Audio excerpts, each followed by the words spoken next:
অষ্টম খণ্ডের চতুর্থ পর্ব। এই সরস্বতী কুণ্ডীর ধারে একদিন দুপুরে এক অদ্ভুত লোকের সন্ধান পাইলাম। সার্ভে ক্যাম্প হইতে ফিরিবার পথে একদিন হ্রদের তীরের বনপথ দিয়া আস্তে আস্তে আসিতেছি। বনের মধ্যে দেখি একটি লোক মাটি খুঁড়িয়া কি যেন করিতেছে। প্রথমে ভাবিলাম লোকটা ভুঁই কুমড়া তুলিতে আসিয়াছে। ভুঁই কুমড়া লতা জাতীয় উদ্ভিদ। মাটির মধ্যে লতার নিচে চাল কুমড়ার আকারের প্রকাণ্ড কন্দ জন্মায়, উপর হইতে বোঝা যায় না। কবিরাজি ঔষধে লাগে বলিয়া বেশ দামে বিক্রয় হয়। কৌতূহলবশত ঘোড়া হইতে নামিয়া কাছে গেলাম। দেখি ভুঁই কুমড়া নয়, কিছু নয়, লোকটা কিসের যেন বীজ পুঁতিয়া দিতেছে। আমায় দেখিয়া সে থতমত খাইয়া অপ্রতিভ দৃষ্টিতে আমার দিকে চাহিল। বয়স হইয়াছে, মাথায় কাঁচা পাকা চুল, সঙ্গে একটা চটের থলে, তার ভিতর হইতে ছোট একখানা কোদালের আগাটুকু দেখা যাইতেছে। একটা শাবল পাশে পড়িয়া, ইতস্তত কতকগুলি কাগজের মোড়ক ছড়ানো। বলিলাম, তুমি কে, এখানে কি করছো? সে বলিল, হুজুর কি ম্যানেজার বাবু? হ্যাঁ, তুমি কে? লোকটি নমস্কার করিয়া বলিল, আমার নাম যুগল প্রসাদ। আমি আপনাদের লবটুলিয়ার পাটোয়ারি বনোয়ারি লালের চাচাতো ভাই। তখন আমার মনে পড়িল বনোয়ারি পাটোয়ারি একবার কথায় কথায় তাহার চাচাতো ভাইয়ের কথা তুলিয়াছিল। উঠাইবার কারণ, আজমাবাদের সদর কাছারিতে, অর্থাৎ আমি যেখানে থাকি সেখানে একজন মুহুরির পদ খালি ছিল। বলিয়াছিলাম একটা ভালো লোক দেখিয়া দিতে। বনোয়ারি দুঃখ করিয়া বলিয়াছিল, লোক তো তাহার সাক্ষাৎ চাচাতো ভাইই ছিল, কিন্তু লোকটা অদ্ভুত মেজাজের, একরকম খামখেয়ালি উদাসীন ধরনের। নইলে কায়েতি হিন্দিতে অমন হস্তাক্ষর, অমন পড়ালেখার এলেম এ অঞ্চলের বেশি লোকের নাই। জিজ্ঞাসা করিয়াছিলাম, কেন, সে কি করে? বনোয়ারি বলিয়াছিল, তার নানা বাতিক হুজুর, এখানে ওখানে ঘুরে বেড়ানো এক বাতিক, কিছু করে না, বিয়ে শাদি করেছে, সংসার দেখে না, বনে জঙ্গলে ঘুরে বেড়ায়, অথচ সাধু সন্ন্যাসীও নয়, ওই এক ধরনের মানুষ। এই তাহা হইলে বনোয়ারি লালের সেই চাচাতো ভাই। কৌতূহল বাড়িল। বলিলাম, ও কি পুঁচ্ছ ওখানে? লোকটা বোধ হয় গোপনে কাজটা করিতেছিল, যেন ধরা পড়িয়া লজ্জিত ও অপ্রতিভ হইয়া গিয়াছে এমন সুরে বলিল, কিছু না, এই একটা গাছের বীজ। আমি আশ্চর্য হইলাম, কি গাছের বীজ? ওর নিজের জমি নয়, এই ঘোর জঙ্গল, ইহার মাটিতে কি গাছের বীজ ছড়াইতেছে? তাহার সার্থকতাই বা কি? কথাটা তাহাকে জিজ্ঞাসা করিলাম। বলিল, অনেক রকম বীজ আছে হুজুর। পূর্ণিয়ায় দেখেছিলাম একটা সাহেবের বাগানে ভারী চমৎকার বিলিতি লতা, বেশ রাঙা রাঙা ফুল, তারই বীজ। আরও অনেক রকম বনের ফুলের বীজ আছে, দূর দূর থেকে সংগ্রহ করে এনেছি। এখানকার জঙ্গলে ওসব লতা ফুল নেই, তাই পুঁতে দিচ্ছি। গাছ হয়ে 2 বছরের মধ্যে ঝাড় বেঁধে যাবে, বেশ দেখাবে। লোকটার উদ্দেশ্য বুঝিয়া তাহার উপর আমার শ্রদ্ধা হইল।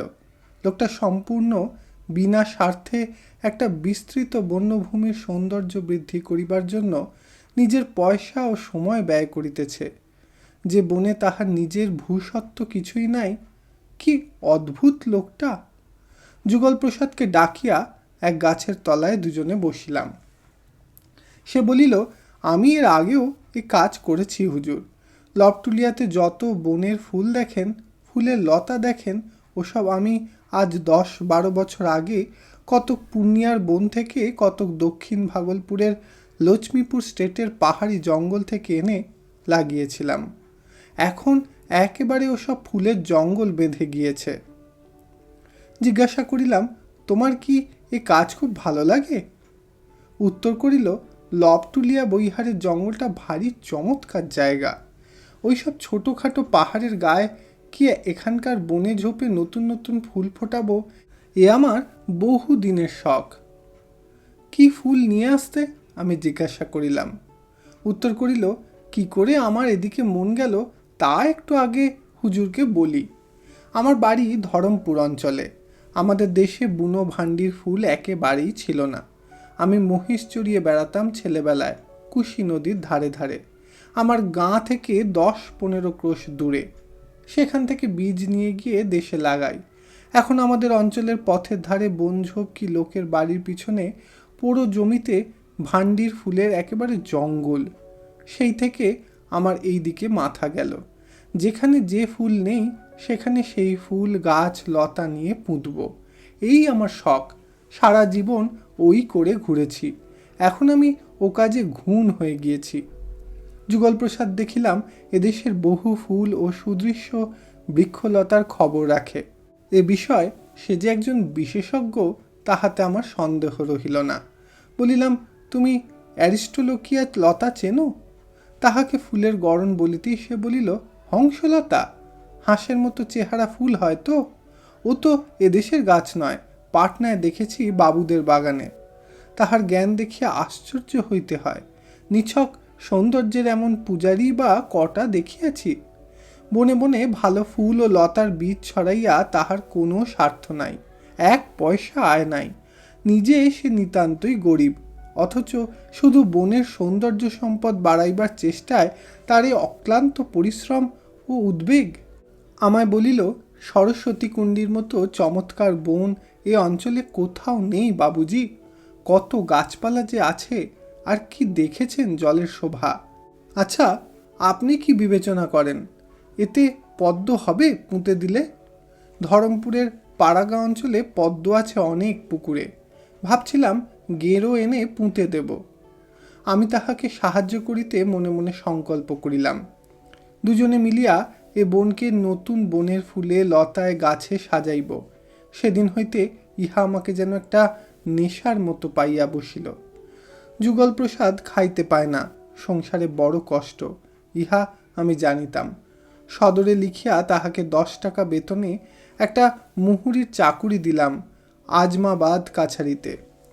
সেই বছরে আমি কলিকাতা হইতে সাটনের বিদেশি বন্য পুষ্পের বীজ আনিয়া ও ডুয়ার্সের পাহাড় হইতে বন্য জুঁইয়ের লতার কাটিং আনিয়া যথেষ্ট পরিমাণে রোপণ করিলাম সরস্বতী হ্রদের বনভূমিতে। কি আহ্লাদ ও উৎসাহ যুগলপ্রসাদের! আমি তাহাকে শিখাইয়া দিলাম এই উৎসাহ ও আনন্দ যেন সে কাছারির লোকের কাছে প্রকাশ না করে। তাহাকে তো লোকে পাগল ভাবিবেই, সেই সঙ্গে আমাকেও বাদ দিবে না। পর বৎসর বর্ষার জলে আমাদের রোপিত গাছ ও লতার ঝাড় অদ্ভুতভাবে বাড়িয়া উঠিতে লাগিল। হ্রদের তীরের জমি অত্যন্ত উর্বর। গাছপালাগুলিও যাহা পুঁতিয়াছিলাম এদেশের আবহাওয়ার উপযোগী। কেবল সাটানের বীজের প্যাকেট লইয়া গোলমাল বাঁধিয়াছিল। প্রত্যেক প্যাকেটের উপর তাহারা ফুলের নাম ও কোনো কোনো স্থলে 1 লাইনে ফুলের সংক্ষিপ্ত বর্ণনাও দিয়াছিল। ভালো রং ও চেহারা বাছিয়া বাছিয়া যে বীজগুলি লাগাইলাম তাহার মধ্যে হোয়াইট বিম ও রেড ক্যাম্পিয়ন এবং স্ট্রিচওয়ার্ট অসাধারণ উন্নতি দেখাইল। ফক্স গ্লাভ ও উড অ্যানিমন মন্দ হইল না, কিন্তু অনেক চেষ্টা করিয়াও ডগরোজ বা হানিসাল্কের চারা বাঁচাইতে পারা গেল না। হলদে ধুতরা জাতীয় এক প্রকার গাছ হ্রদের ধারে ধারে পুঁতিয়াছিলাম। খুব শীঘ্রই তাহার ফুল ফুটিল। যুগলপ্রসাদ পূর্ণিয়ার জঙ্গল হইতে বন্য বয়রা লতার বীজ আনিয়াছিল। চারা বাহির হইবার 7 মাসের মধ্যেই দেখি কাছাকাছি অনেক ঝোপের মাথা বয়রা লতায় ছাইয়া যাইতেছে। বয়রা লতার ফুল যেমন সুদৃশ্য তেমনি তাহার মৃদু সুবাস। হেমন্তের প্রথমে একদিন দেখিলাম বয়রা লতায় অজস্র কুঁড়ি ধরিয়াছে। যুগলপ্রসাদকে খবরটা দিতেই সে কলম ফেলিয়া আজমাবাদ কাছারি হইতে 7 মাইল দূরবর্তী সরস্বতী হ্রদের তীরে প্রায় দৌড়িতে দৌড়িতেই আসিল। আমায় বলিল, লোকে বলেছিল হুজুর বয়রা লতা জন্মাবে, বাড়বেও বটে, কিন্তু ওর ফুল ধরবে না। সব লতায় নাকি ফুল ধরে না, দেখুন কেমন কুঁড়ি এসেছে। হ্রদের জলে ওয়াটারক্রফট বলিয়া এক প্রকার জলজ ফুলের গেঁড়ো পুঁতিয়াছিলাম। সে গাছ হু হু করিয়া এত বাড়িতে লাগিল যে যুগলপ্রসাদের ভয় হইল জলে পদ্মের স্থান বুঝি ইহারা বেদখল করিয়া ফেলে। বোগেনভিলিয়া লতা লাগাইবার ইচ্ছা ছিল, কিন্তু শহরের শৌখিন পার্ক বা উদ্যানের সঙ্গে এতই ওর সম্পর্কটা জড়ানো যে আমার ভয় হইল সরস্বতী কুণ্ডীর বনে ফুলে ভরা বোগেনভিলিয়ার ঝোপ উহার বন্য আকৃতি নষ্ট করিয়া ফেলিবে। যুগল প্রসাদেরও এসব বিষয় মত আমার ধরনের, সেও বারণ করিল। অর্থ ব্যয়ও কম করি নাই। একদিন গণরি তেওয়ারির মুখে শুনিলাম কারো নদীর ওপারে জয়ন্তী পাহাড়ের জঙ্গলে এক প্রকার অদ্ভুত ধরনের বনপুষ্প হয়। ওদেশে তার নাম দুধিয়া ফুল। হলুদ গাছের মতো পাতা, অত বড়ই গাছ, খুব লম্বা একটা ডাঁটা ঠেলিয়া উঁচু দিকে ৩-৪ হাত ওঠে। একটা গাছে ৪-৫টা ডাঁটা হয়, প্রত্যেক ডাঁটায় ৪টি করিয়া হলদে রঙের ফুল ধরে। দেখিতে খুব ভালো তো বটেই, ভারী সুন্দর তার সুবাস। রাত্রে অনেক দূর পর্যন্ত সুগন্ধ ছড়ায়। সে ফুলের একটা গাছ যেখানে একবার জন্মায়, দেখিতে দেখিতে এত হু হু করিয়া বংশবৃদ্ধি হয় যে ২-৩ বছরের রীতিমতো জঙ্গল বাঁধিয়া যায়। শুনিয়া পর্যন্ত আমার মনের শান্তি নষ্ট হইল। ওই ফুল আনিতেই হইবে। গণরি বলিল, বর্ষাকাল ভিন্ন হইবে না, গাছের গেঁড়ো আনিয়া পুঁতিতে হয়, জল না পাইলে মরিয়া যাইবে। পয়সা কড়ি দিয়া যুগল প্রসাদকে পাঠাইলাম। সে বহু অনুসন্ধানে জয়ন্তী পাহাড়ের দুর্গম জঙ্গল হইতে ১০-১২ গণ্ডা গেঁড়ো জোগাড় করিয়া আনিল। ইতি আরণ্যক উপন্যাসের ৮ম খণ্ডের ৪র্থ পর্ব তথা গোটা ৮ম খণ্ডটি সমাপ্ত হইল। ধন্যবাদ।